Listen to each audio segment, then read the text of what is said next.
안녕하십니까, 브라톤입니다. 오늘은 부동산 자산을 무조건 확보해야 되는 세 가지 이유에 대해서 특히 인플레이션기에 보도록 하겠습니다. 부동산 자산을 확보해야 되는 세 가지 이유는 첫 번째로는 인플레이션 해지 수단, 그 다음에 안정적인 자산 성장 및 임대 수익 창출, 그리고 경제적 안정감 및 미래 자립입니다.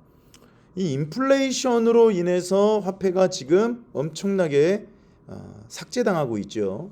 그래서 화폐 가치의 하락을 막는 가장 좋은 수단은 부동산 자산입니다.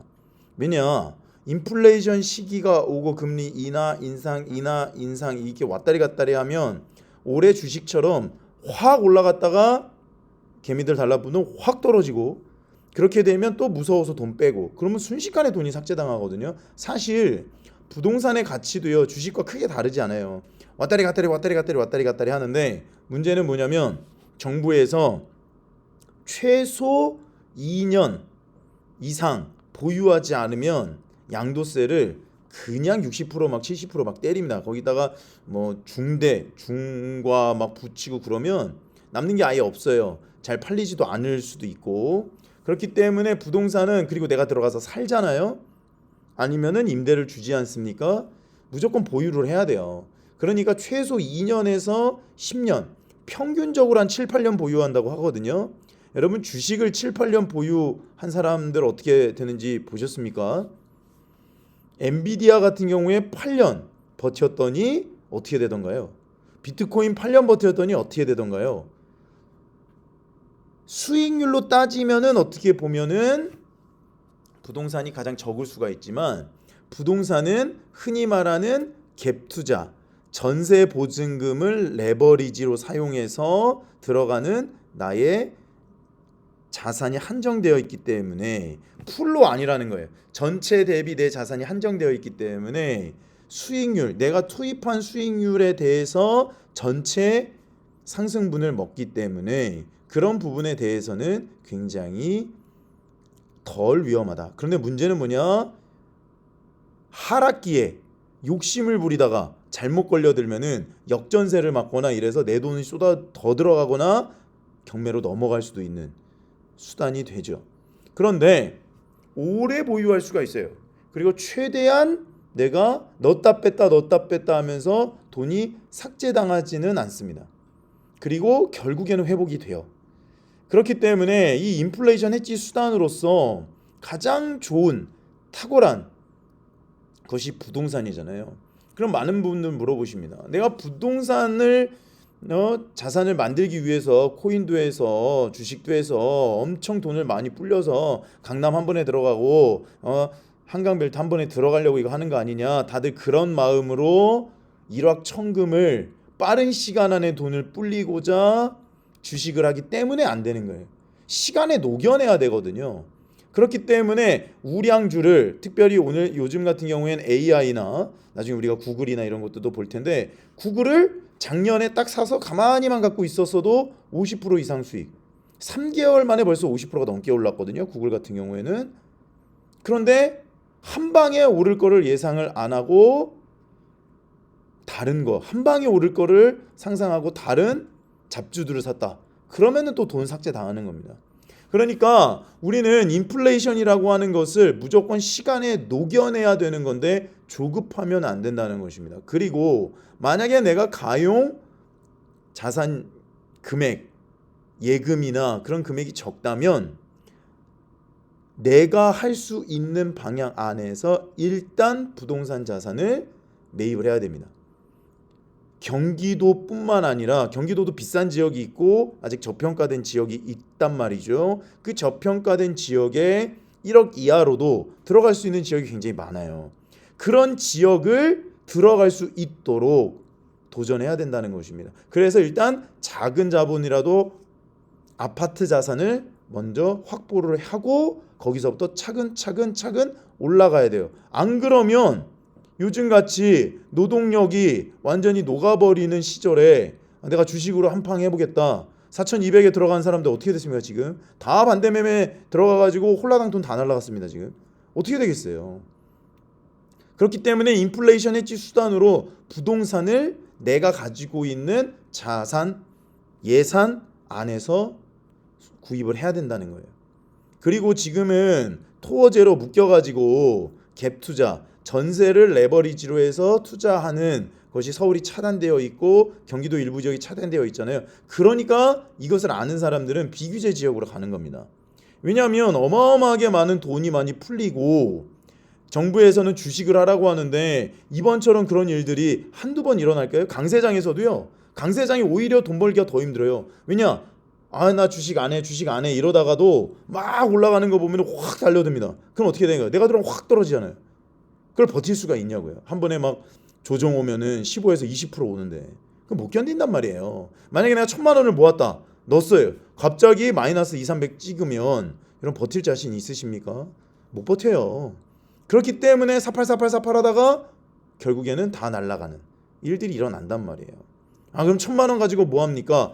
차근차근 모아야 됩니다. 모은 다음에 내가 내 수준 앞에서 살 수 있는 부동산 자산을 최대한 해야 돼요. 그런데 요즘에 워낙에 부동산 자산이 올라가다 보니까 너도 나도 주식이나 코인을 하게 되는데 저는 그거 추천하지 않습니다. 아직도 추천하지 않아요. 서울에 한 번에 들어올 수 없습니다. 그걸 인정하십시오 이제. 그리고 경기도부터 먼저 들어가세요.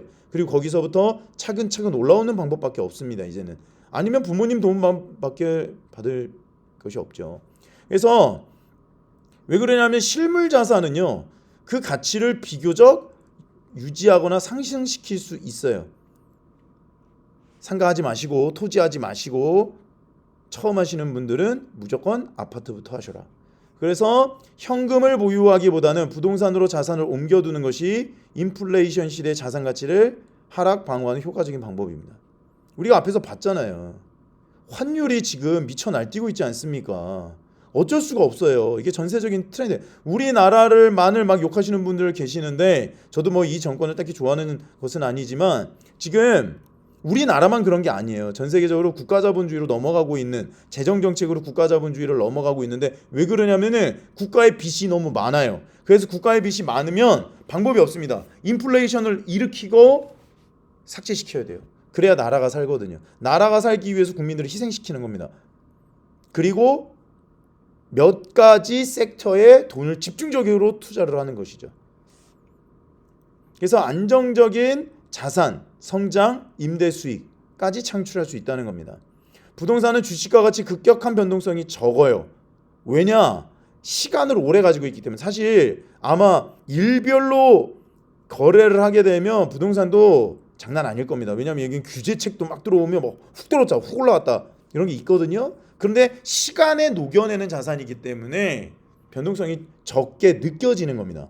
그래서 시간이 지남에 따라 안정적으로 자산 가치가 우상향하게 되어 있습니다. 왜냐? 화폐가 많이 풀리기 때문에 우상향하는 것처럼 보이는 거예요. 그래서 주식 코인의 변동성을 극복할 수 있는 능력이 있다면 훨씬 수익률이 좋으니까 가는 것도 좋지만 많이 벌었어도 한 번에 다 날릴 수 있다라는 것을 아신다면 1차적으로 부동산을 우리가 가져야겠다. 난 저렇게 후진대 안 가. 나 경기도 안 가. 나 노도강 안 가. 노도강도요 10억이에요. 노도강 제일 싼 데도 6억 7억입니다. 그리고 이제 못 사요. 토호제로 묶여가지고 뭐 재개발 이런 데도 이제 뭐 신통이나 이런 데 확정된 데나 신통 들어간 데는 다 토호제로 묶이지 않습니까? 그러니까 경기도 바깥에서부터 사서 들어오는 수밖에 없어요. 내가 누구에게 도움을 받지 못하시는 분들은 그 방법밖에 없습니다. 그리고 임대용 부동산 투자, 상가 투자나 이런 거 이야기하는데 꾸준한 현금으로 만들어내고 자산 가치 상승으로 양도소득을 기대할 수 있다. 이거를 만약에 하실 거면 일단 내가 가지고 있는 주거용 부동산을 먼저 갭으로라도 가지고 계신 다음에 이제 임대 수익 그렇게 해야지 처음부터 임대 수익으로 들어가면 곤란합니다. 왜냐하면 이게 약간 감가상각이 일어나기 때문에 그리고 주거용 부동산과 다르게 필수제가 아니에요. 필수제가 아닙니다. 그러면 레버리지를 활용한다. 이게 갭 투자입니다. 사실 이 레버리지를 활용하는 게 이게 갭 투자예요. 왜냐? 생각을 해보시오. 10억짜리가 있어요. 근데 전세가가 한 7억이라고 합시다. 근데 10억을 지금 내 돈을 가지고 대출을 일으켜서 들어갈 수 있다고. 6억 대출 풀로 받았어요. 내가. 그리고 그럼 나머지 4억 있어야 되잖아요. 그런데 7억이에요. 7억이면 전세가 7억이면 3억에 내가 먼저 사고 나중에 이자를 녹여내고 나중에 퇴거 자금 대출이나 그런 걸 통해서 내보내고 내가 입주를 할 수 있는 이런 방법을 쓸 수 있습니다. 왜냐하면 내가 갭으로 먼저 사둔다고 하는 거는 자산 가치가 올라갈 것이라고 예상을 하잖아요. 만약에 10억짜리 15억이 됐다. 그러면은 3억이 어떻게 되는 거예요? 15에서 7 빼니까 8억이 되는 겁니다. 그러나 종합적으로 15억에 대해서 만약에 40% 대출을 받으면 6억. 왜냐하면 그 뒤에는 이제 6억을 대출을 받아서 나머지 1억을 가지고 와서 내보내면 되는 것이죠. 그래서 그래 이거는 임대 수익이 아니지 않습니까? 아니에요. 이 전세를 갭으로 해서 들어가는 것도 일단 임대 수입으로 잡습니다. 그런데 이게 서울에서는 이제 불가능해졌기 때문에 토지에선 불가능해졌기 때문에 그래서 많은 분들이 비규제 지역으로 가는 겁니다. 갭 투자할 수 있고 대출이 많이 나오기 때문에. 그리고요 부동산은요 정말로 사면요 생각이 바뀝니다. 경제적 안정감 및 미래 자립에 대해서 내가 이거를 지켜야 된다라고 하는 안정감을 바탕으로 내가 무슨 일이든지 할 수 있는 자존심을 버리고 할 수 있는 도전 정신이 생긴다는 거예요. 반강제적으로. 왜냐하면 내가 산 집이 날아가면 안 되잖아요. 그러니까 어떻게 해서든지 살리려고 모든 노력을 다한다니까요. 수단과 방법을 총동원해서 하려고 합니다. 그래서 내 집 마련은 내 집이 주는 안정감을 바탕으로 심리적 안정감을 제공하죠. 코인이나 주식을 하더라도 막 주담대 땡겨가지고 이런 거 하면 절대 안 돼요. 망하는 지름길입니다. 절대 안 돼요. 집을 가지고 정말 여유 자금으로 안 그러면 주식 코인 못 버팁니다. 그래서 주거에 대한 걱정에서 벗어나 더 나은 미래 계획, 경제적 자립을 위한 기반을 튼튼히 할 수 있게 돕는다. 왜냐? 내가 나중에 이 집 들어가서 살아도 돼 라고 하는 든든함이 있어요. 완전히 다릅니다 이게. 그래서 결과적으로 부동산 자산을 통해 장기적인 자산 증식을 꾀하고 안정된 노후를 준비할 수 있다. 그래서 우리가 이제 말씀드린 것처럼 우리는 지금 강세장으로 들어왔습니다. 강세장은요 이제 엄청난 유동성을 바탕으로 폭등 시장이 될 겁니다. 그렇기 때문에 내년에 미국발 스테이블 코인까지 이제 그 지니어스법이 아직 발효가 안 됐거든요. 지니어스 발효가 되면 이제 스테이블 코인 풀리잖아요. 그럼 이제 폭등 시장 오는 거예요. 유동성이 어마어마하게 풀리기 때문에 그 우리나라 영향 안 받을 것 같습니까? 그래서 유동성을 바탕으로 폭등 시장이 올 수밖에 없어요. 강세장에. 그리고 우리나라가 지금 인공지능, AI, 반도체 엄청난 수혜를 받고 있지 않습니까? 그렇기 때문에 외부에서 들어온 돈도 굉장히 많아져요. 그리고 우리나라 관광객들 뿐만 아니라 전 세계의 주목을 받고 있는 대한민국. 언제나 주목을 받는 나라는요 관광객들이 많이 들어가서 외국인들의 임대 수요와 외국인들이 사고 싶어하는 욕망을 불러일으킵니다. 그래서 외국인 투자자들도 많이 들어오게 되는 거예요. 그러면 우리나라 사람만 사는 것이 아니라 중국인, 미국인, 유럽 사람들 대한민국 부동산 안 가지고 싶어 할 것 같습니까? 강세장은 이래요. 강세장은요 이상한 일들이 굉장히 많이 일어나서 폭등하게 되는 것입니다. 올해는 서울 중심지가 폭등을 했다면 내년에 서울 외곽과 경기도가 폭등할 확률이 굉장히 높습니다. 그래서 지금 난 저런데 난 저때 집 안 사라고 생각하는 지역들이 있어요. 특별히 제가 좌절금지라고 광역철도망 앞으로 깔릴 곳이랑 지금 공사 중인 곳, 이미 GTX A 같은 데들은 못 들어가요. 이제 너무 비싸져가지고 못 들어가고 GTX B나 GTX C나 신안산선 같은 경우에 약간 경기도 쪽의 그 역세권 아직 폭등 시장이 그쪽은 안 왔거든요. 한강벨트 주변으로만 지금 폭등했는데 이게 안 번질 것 같아요. 강세장은 무조건 번져나가 전국으로 갑니다. 그렇기 때문에 수도권 안에서 먼저 하고 요즘에 지방장이 괜찮다고 하는데 일단 수도권 안에 내 집 하나 마련해 놓고 월세를 살든지 전세를 살든지 저는 월세를 추천합니다. 월세를 살면서 일단 하나 마련해 놓고 그 다음에 지방을 투자를 하시던 주식을 하시던 코인을 하시던 일단 무조건 한 채는 가지고 계셔야 된다. 그래야 내가 자존심을 좀 꺾더라도 내가 돌아갈 집이 있구나. 그러면 생각이 완전 바뀐다니까요. 그렇기 때문에 여러분들 이 인플레이션 이제 자산 폭등기가 올 텐데 준비하셔야 됩니다. 안 그러면 큰일 난다고 계속 말씀드렸죠. 내년에는 올해를 뛰어넘는 상승기가 찾아올 게 뻔해요. 그러니까 여러분들 지금 여러분들 예산이 허락하는 범위 내에서 무조건 자존심 버리시고 외곽 지역이더라도 경기도더라도 상관없습니다. 광역철도망 근처로 제가 지역은 계속해서 이렇게 소개해 드릴 테니까 한번 도전해 보십시오. 여러분들을 응원합니다. 우라톤이었습니다. 감사합니다.